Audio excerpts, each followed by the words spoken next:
اعوذ باللہ من الشیطان الرجیم بسم اللہ الرحمن الرحیم وَإِنْ كَانَ أَصْحَابُ الْأَيْكَةِ لَظَالِمِينَ فَانْتَقَمْنَا مِنْهُمْ وَإِنَّهُمَا لَبِإِمَامٍ مُبِينٍ وَلَقَدْ كَذَّبَ أَصْحَابُ الْحِجْرِ الْمُرْسَلِينَ وَآتَيْنَاهُمْ آيَاتِنَا فَكَانُوا عَنْهَا مُعْرِضِينَ وَكَانُوا يَنْحِتُونَ مِنَ الْجِبَالِ بُيُوتًا آمِنِينَ۔ یہاں دو قوموں کا ذکر ہو رہا ہے، کیونکہ اس سورۃ ہجر کے اندر سارے نبیوں کا اور ان کی امتوں کا ذکر ہوا ہے۔ کل ہم نے پڑھا تھا قوم لوط کے بارے میں، آج دو قومیں، ایک اصحاب الایکہ قرآن مجید نے ان کو کہا ہے، یہ شعیب علیہ السلام کی قوم ہے۔ یاد رکھیں کہ شعیب علیہ السلام یہ واحد اللہ کے نبی ہیں جن کو دو قوموں کی طرف مبعوث کیا گیا ہے۔ پہلے یہ ایک قوم کی طرف مبعوث ہوئے، بھیجا گیا ان کو، جب انہوں نے ان کی دعوت کو قبول نہ کیا تو ان پر عذاب الہی نازل ہوا۔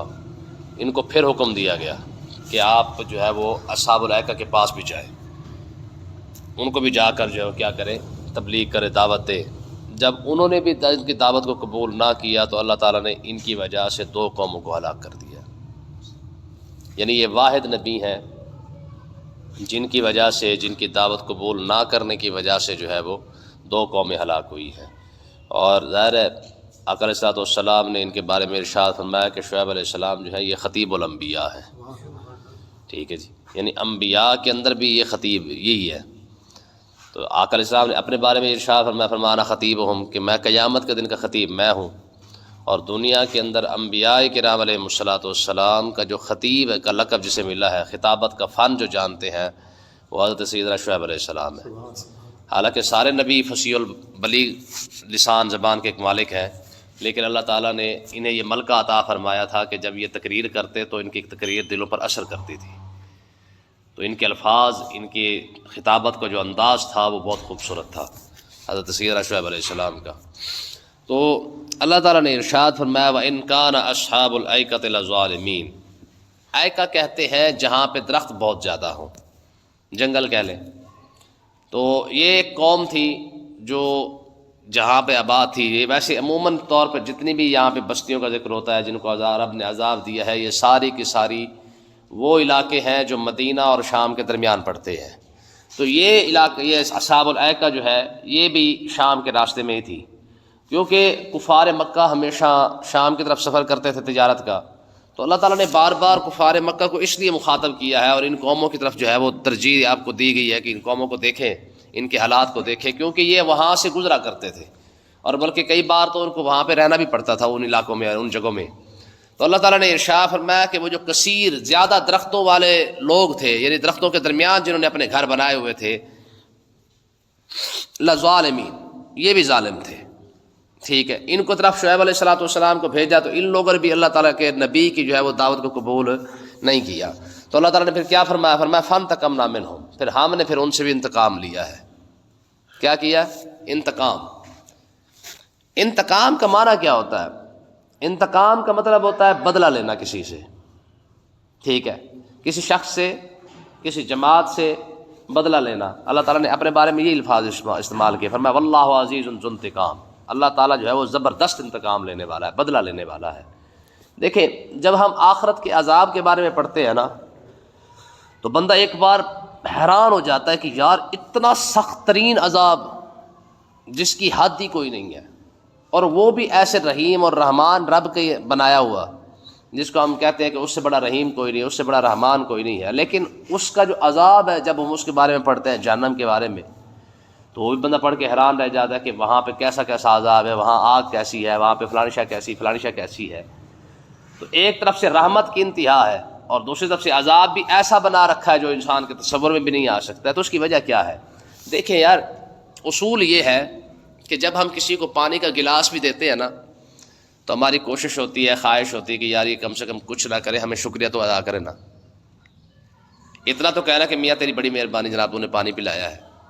ہم توقع رکھتے ہیں، امید رکھتے ہیں۔ تو دیکھیں یار، جب ہماری عادت یہ ہے کہ ہم اگر کسی سے کوئی تھوڑی سی نیکی کر دینا تو ہماری خواہش ہوتی ہے، ہمارے دل میں بھی آتا ہے کہ یار یہ ہماری اس دی ہوئی چیز کا شکریہ ادا کرے، میرے احسان کو مانے. تو یہی بات سیم اللہ تعالیٰ کی عادت کریمہ ہے کہ جب وہ انسان کو اتنی ساری نعمتیں عطا فرماتا ہے تو وہ بھی یہی چاہتا ہے کہ یار کم سے کم جو کچھ میں نے تجھے دیا ہے کچھ نہ کر، کم سے کم میرا شکریہ تو ادا کرنا. بات سمجھ کہ نہیں آئی ہے؟ قرآن مجید نے کہا نا حل جزاء الاحسان الا الاحسان، نیکی کا بدلہ بھی تو نیکی ہوتا ہے نا، اس کے علاوہ تو کچھ بھی نہیں ہوتا ہے. اگر تیرے ساتھ کسی نے نیکی کی ہے تو کم سے کم چلو کچھ نہیں کر سکتا تو اس نیکی کو تو یاد رکھ. احسان فراموش تو نہ بننا کہ ایک بندہ تیرے ساتھ بھلائی کر رہا ہے تو اسی کو جو ہے ڈنگرے پہ آ جائے تو پھر کیا کرے بندہ وہاں پہ. تو یہی بات سیم رب کے لیے ہے کہ جب اس نے سب کچھ عطا فرمایا ہو اور بندہ کھڑا ہو کہ جناب اسی کا انکار کر رہا ہو، اس کے احکامات کا انکار کر رہا، انکار کیا بلکہ اس کا مذاق اڑا رہا ہو. ٹھیک ہے جی. امام شرانی فرماتے کہ میں ایک جگہ پہ گیا تو وہاں پہ نا ایک دادی پوتا رہتے تھے، دادی پوتا. تو بچہ چھوٹا سا تھا 6-7 سال کا. تو کہتے ہیں کہ میں ان کے پاس گیا، وہاں پہ دیکھا ان کے حالات کو دیکھا. تو میں نے کہا آپ کی زندگی کیسے گزری؟ انہوں نے کہا شکر الحمدللہ بڑی اچھی گزر رہی ہے. ٹھیک ہے. تو انہوں نے کہا جی یہ کون ہے؟ کہا جی یہ میرا پوتا ہے، اس کا باپ جو ہے شہید ہو چکا ہے، فوت ہو چکا ہے. تو انہوں نے کہا جی پھر انہوں نے کہا جی اس بچے کے تعلیم و تربیت جو ہے وہ کون کر رہا ہے؟ تو انہوں نے کہا جی میں کر رہی ہوں. تو انہوں نے کہا جی آپ اس کو اچھے طریقے سے پڑھا لیں گی، اس کی تربیت کر لیں گی؟ تو اس نے کہا تجھے ابھی بتاتی ہوں. اس کو بلایا، اس نے پوتے کو بلا کے اس کا جو نام تھا اس کا نام لے کے کہا، اس کا ایمانداری سے بتا کس سے پیار کرتا ہے. 6-7 سال کی عمر ہے، تربیت دیکھیں کیا ہوتی ہے. تو اس نے کہا کس سے محبت کرتا ہے؟ اس نے کہا جی سب سے زیادہ میں اپنے رب سے محبت کرتا ہوں، سب سے زیادہ میں اپنے رب سے محبت کرتا ہوں. کہا مجھ سے نہیں کرتا، میں تیری دادی ہوں، تجھے پال رہی ہوں. اس نے کہا اماں میں اس رب سے پیار نہ کروں جس نے مجھے تنگ تاریک کوٹھڑی کے اندر بھی زندگی عطا فرما دی تھی، پھر جہاں سے نکلنے کا تصور نہیں پیدا ہوتا اسی راستے سے اس نے مجھے صحیح سلامت نکالا اور مجھے کوئی تکلیف بھی نہیں آنے دی ہے، اس سے زیادہ پیار نہ کرو. پھر پیدا ہوا تو اس نے میری خوراک کا بندوبست جب ماں کے پیٹ میں کیا تھا تو زندگی کے اندر اس سے بھی زیادہ بہتر کر دیا. ہر نعمت عطا فرمائی ہے، سانسیں عطا فرمائی، زندگی عطا فرمائی، سارا کچھ مجھے، خوشیاں، رزق ہے جی، ہر عیش و عشرت مجھے عطا فرمایا ہے. میں تو بتا پھر اس سے میں محبت کروں تو کس سے محبت کروں؟ امام شرانی کہتے ہیں کہ میں سر پکڑ کے بیٹھ گیا کہ یار یہ دادی ہے جو اس انداز سے اس کی محبت کر کے اور اس انداز سے اس کو تربیت کر رہی ہے. اس کی بات سمجھ آئی کہ نہیں آئی ہے؟ تو کہنے کا مقصد یہ کہ اللہ تعالیٰ نے ارشاد فرمایا کہ ہم نے پھر انتقام لیا ان سے. ٹھیک ہے جی. اگر آپ کوئی کہے کہ جناب وہ تو رحیم ہے، رحمان ہے، وہ انتقام کیسے لے سکتا ہے؟ تو رب نے فرمایا انتقام کیوں نہیں بنتا؟ تو پانی کا گلاس کسی کو پلا دے تو بھی چاہتا ہے نا کہ میرا کوئی شکریہ ادا کرے، میرے پانی کے گلاس کو یاد رکھے، میری نیکی کو یاد رکھے، روٹی کھلائی تھی وہ یاد رکھے، کپڑا دیا، جوتا دیا، کسی کے ساتھ کوئی مہربانی کہ تو چاہتا ہے کہ وہ تجھے یاد رکھے.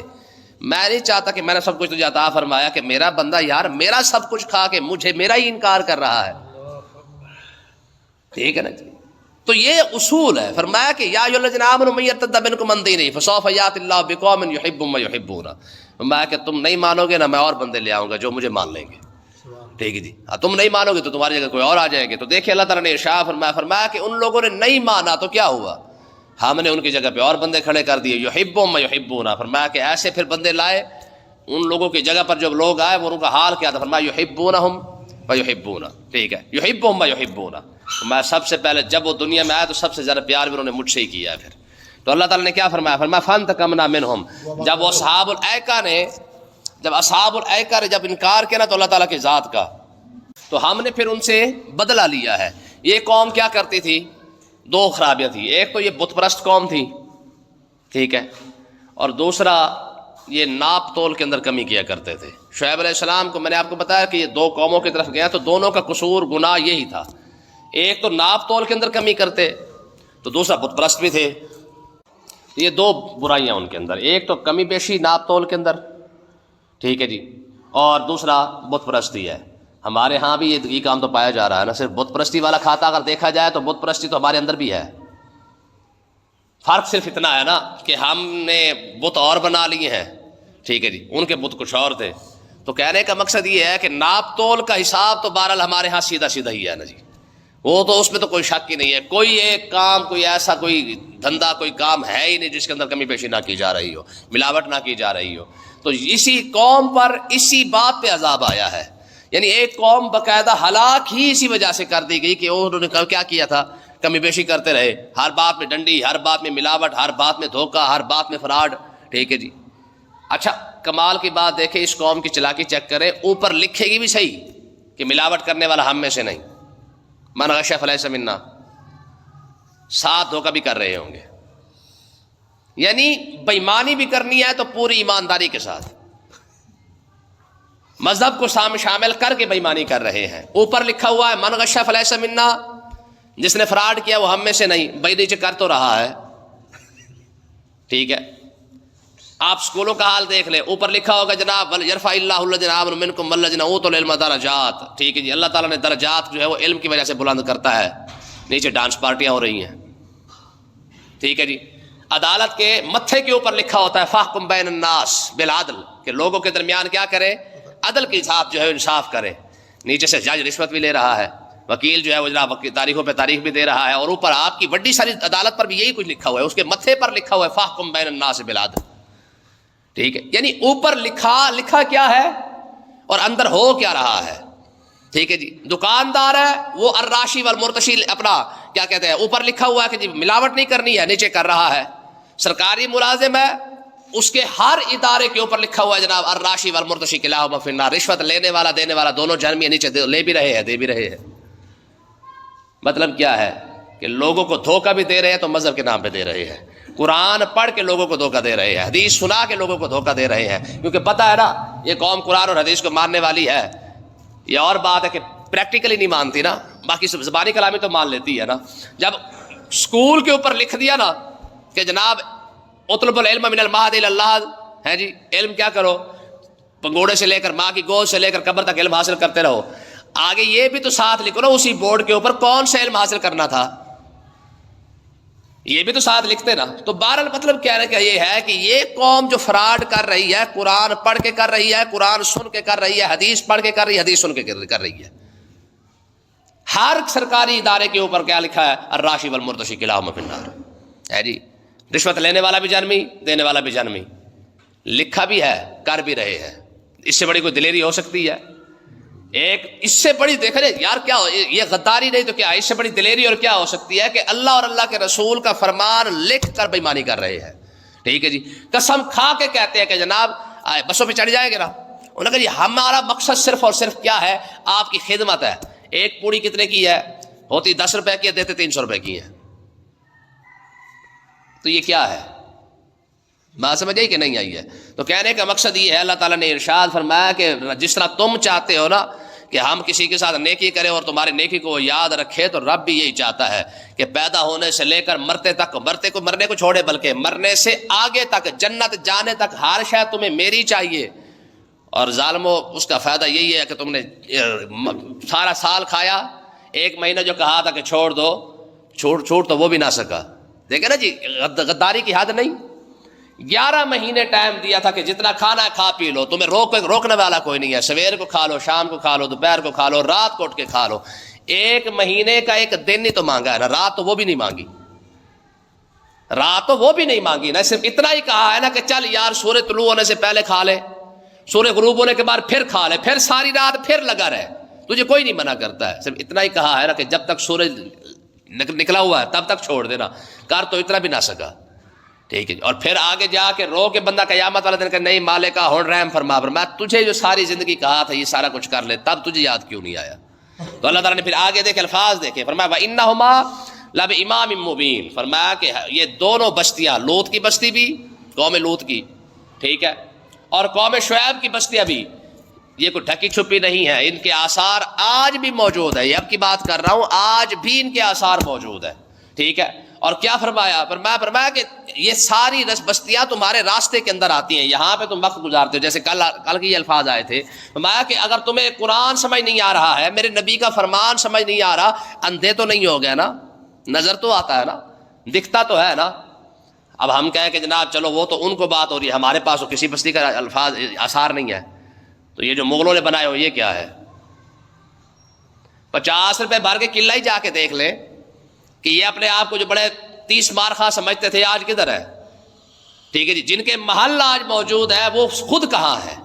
تو آثار ہر جگہ پہ موجود ہے. جیسے جہاں جہاں کھدائی ہوتی جا رہی ہے آپ کو وہاں وہاں کچھ نہ کچھ ایسا عجیب ملے گا کہ بندہ حیران رہ جاتا ہے. تو اللہ تعالیٰ نے فرمایا وَإِنَّهُمَا لَبِإِمَامٍ مُبِينٍ، یہ واضح طور پر تمہاری رستے کے اندر، تمہارے جہاں سے تم گزر کے جاتے ہو، یہ سارا کچھ یہاں پہ موجود ہے. اپنی آنکھوں سے ہی دیکھ لو، اتنا ہی غور کر کے دیکھ لو کہ یار اگر یہ نہیں رہے، ان کے ساتھ اگر یہ سب کچھ ہوا ہے تو پھر ہم کہاں کھڑے ہوئے ہیں. بات سمجھ آ رہی ہے کہ نہیں آ رہی ہے؟ تو اللہ تعالیٰ نے فرمایا کہ ہم نے تو بھائی واضح طور پر ہر چیز کے بارے میں سمجھایا ہے.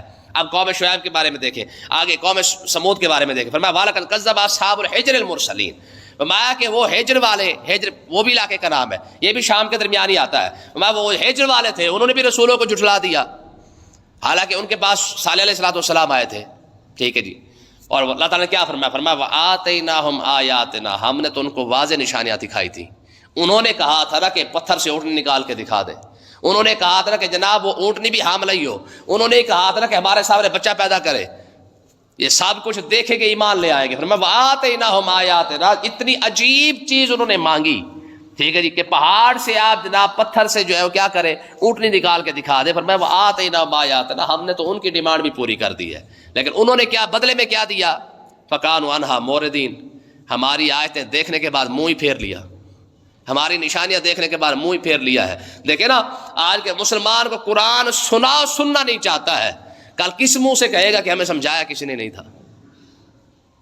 کوئی سوچ سکتا ہے؟ جیسے جیسے گلی گلی کے اندر، محلے محلے کے اندر مسجدیں بڑھتی جا رہی ہیں، پڑھانے والے بھی تو ساتھ ساتھ موجود ہیں نا، کہاں پڑھانے والے ختم ہو گئے ہیں. ٹھیک ہے. اب اللہ تعالیٰ نے کیا فرمایا کہ آتیناہم آیاتنا، ان کی ہر ڈیمانڈ ہم نے پوری کی. فکانوا عنہا معرضین، بدلے میں کیا دیا؟ منہ ہی پھیر لیا. ٹھیک ہے جی. اتنی بڑی غداری بھی کوئی کرتا ہے؟ اور آج دیکھ لے، ہر نعمت موجود ہونے کے باوجود، گناہ کرنے کے باوجود بھی اگر کچھ نہیں ہمارا فرق پڑ رہا، ہماری شکلیں نہیں بدلی، ہمارے ساتھ کوئی فرق نہیں پڑا ہے، فقاروا عنہا معرضین، یہ آیت تو ہم پر بھی لازم آ ہی رہی ہے نا کہ سارا کچھ دیکھنے کے باوجود بھی ہمیں تو رب پھر بھی یاد نہیں آ رہا ہے. اگر ان کے پاس اونٹنی موجود تھی تو ہمارے پاس قرآن موجود ہے. 1400 سال ہو گئے، بدلا تو نہیں. ان کے پاس اگر ان کے اونٹنی نے ان کے سامنے بچے کو پیدا کیا تھا، ان نشانیاں پوری دیکھی تھی، تمہارے پاس بھی تو رسول اللہ کا فرمان 1400 سال سے محفوظ ہے نا، تو ہم نے منہ کیوں پھیرا ہے؟ تو کہنے کا مقصد یہ کہ بھائی صرف قرآن کا ترجمہ پڑھنا ضروری نہیں ہوتا ہے، اس کے ساتھ جو مسائل اخذ ہوتے ہیں نا وہ بھی ساتھ ساتھ ہوتے ہیں. ان کے پاس جو معجزہ تھا وہ انہی تک تھا، ہمارے پاس جو معجزہ ہے، جیسے جیسے امت چل رہی ہے اس کے اندر تو کوئی فرق نہیں پڑا نا. ٹھیک ہے جی. یہ تو اب بھی تمہارے پاس موجود ہے. اگر پچھلی قوموں نے اپنے نبی کے معجزے دے کر منہ پھیرا ہے تو اس قوم نے بھی اپنے نبی کا یہ معجزہ نہیں تو اور کیا ہے؟ قرآن ہمارے پاس آج بھی موجود ہے. یہ قوم آج بھی نبی کے معجزے سے منہ پھیر چکی ہے، پھر کیا خیال ہے؟ پھر ذلیل نہیں ہوگی تو کیا ہوگا؟ اللہ پاک سمجھنے کی توفیق عطا فرمائے.